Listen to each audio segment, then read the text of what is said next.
go ahead, sir. What's your question for the group? So I just finished Fast Start, and I went through. I got my first power partner, which is a home health agency. Did the breakfast and learn. Everyone's excited. I have coupons for them, so we're already referring. I gave them one referral that we teamed up on. That agency acquired a compassionate hospice agency, and I'm expanding to another territory. So philosophically speaking, when you have a home health power partner, should you work with their integrated organizations for the next stool, which is the hospice? Or do you try to spread it out and go with another separate agency that's not tied to that power partner you solidified, hoping that they may, I don't know if they may just send you, their hospice may send you because of that relationship with home health, and you just start branching off on other organizations? Who wants to answer that? Yeah, I would stick with the independents. So I would stick with the standalone hospice and the standalone home health. You're probably going to get like some of the referrals from that home health agency that's incorporating their hospice naturally if you're good.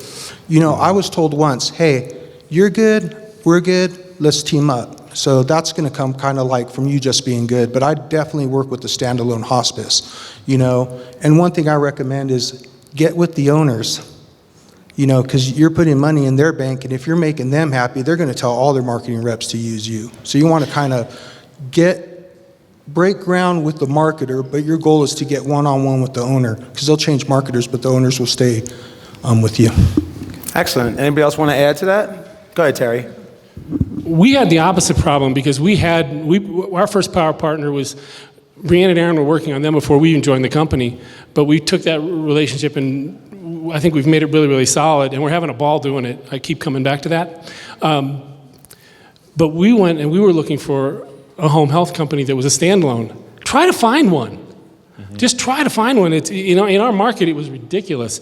And then Sam, I'll let you tell the story. Well, we got really lucky where we had the hospice power partner, and that was going really, really well. And we were looking for that standalone home health company like Terry mentioned. We've recently started developing a relationship with that standalone home health company, and we're just now starting to power partner co-marketing with the hospice and the home health. But we went through the whole process where we met with the owners, we met with the leadership team, and it's going together pretty seamlessly. Excellent. It's so funny. This is what I love about it, because I was like, let my amazing students here, let them tell you. And that's exactly it. Remember the process that you went through to create this first power partner. So you want to do the same thing again. Now, they just acquired a hospice. Just that transition alone is going to be a 6-month window. People will get fired, there will be turnover and everything else. So to go right at them right now is not the wisest decision. Keep trying to get out there. Now also remember the training part of it too. Michael, right? I thought I recognized you. So, remember the other part of the training too that I told you, he could have 2 of each type of power partner. So it's okay to get another hospice going while they're getting things done, and you plant seeds maybe at the beginning of Q4, October 1st, October 15th, then I'll come in, I'll meet with the rest of the staff, but still do your due diligence qualifying those power partners before you start running with them. Because I find that a lot of companies that have multiple arms either do one of 3 things. Fail at it, that's the majority.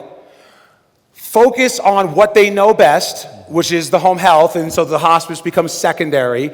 Or if they do it right, they run them as completely separate companies, and then they have great statistics each way. Even though they're the same parent company, they run completely independently of each other. See that process through, but get another hospice power partner going at the same time. Okay. Excellent.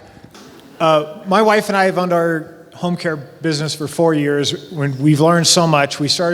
We met Steve in Sacramento about a year ago. We did change over to 20 hours for a lot of our clients, but we're running into a problem with clients running out of money.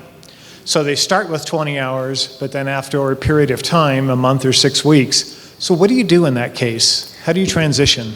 So does anybody want to answer that? That might be a Steve question, but does anybody got an answer for that? You want to say something, Terry? I'll let you guys go first. We work really strongly with discharging referral sources. And it's always better to have more up front and taper off than to go the other way. Because if you do that, then it's a fall risk and rehospitalizations. So we market that way. We say, hey, it is better to put more in at the beginning and then taper off if you can. What you can do about people running out of money, I don't know that there's an answer for that. I just don't. I got one.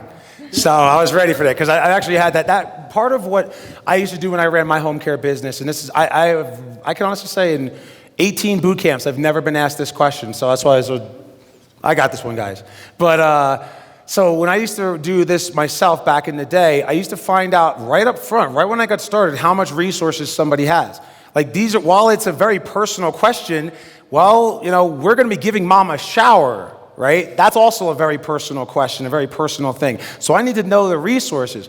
As I was working with people, I would talk to them about Medicare and Medicaid. And I'll talk about the Medicaid spend down and how spending with our company will help spend down. Now, I'm going to tell you, if you have clients that are living at home and they're starting to run out of money, that is a kudos and a testimony to you and your agency because you're keeping these people home. If it wasn't for you, they probably would have passed away by now. They probably would have had something major happen to them, which would have caused them to go to a hospital, and then they would have had to move into a nursing home. But when I find out what kind of resources someone is working with, I try to get to a point where they have say between $30,000 and $40,000 in resources left. When they get to that point, that's when I have to start talking about we need to start thinking transition. Your mother is doing well, thank God, praise the Lord, she's still here, but she's going to start to run out of resources, and eventually she may need placement. I'd rather her go into a place while she has some resources where she can pick where she wants to go and then spend down that last $20,000, $30,000 there and then remain there on Medicaid versus wait till she has no resources left and then she's a direct Medicaid and she doesn't have any choice. She goes where the government tells her to go. Because some of those Medicaid places, with all due respect out there, those of you who know it, I've been in some of them, I would not send an animal into some of those Medicaid places. So be proactive on it. Remember what I said before, the golden rule of this boot camp, right? Referrals equals what? Freedom. The abundance of referrals, you can start to graduate, and that's care coordination. It's taking care of your clients for the rest of their life, even if the rest of their time isn't with us. That's how we used to do it. Very first time, 7 years in business, never been asked that question. Thank you. Give that up. That was a good question. Oh, it's amazing. I mean, Steve and his team, they have so much real world experience. Like, they're telling you from what they've actually done in the field. They can simplify it down to a process so that you can implement it in your own agency. It's very teachable, it's very learnable.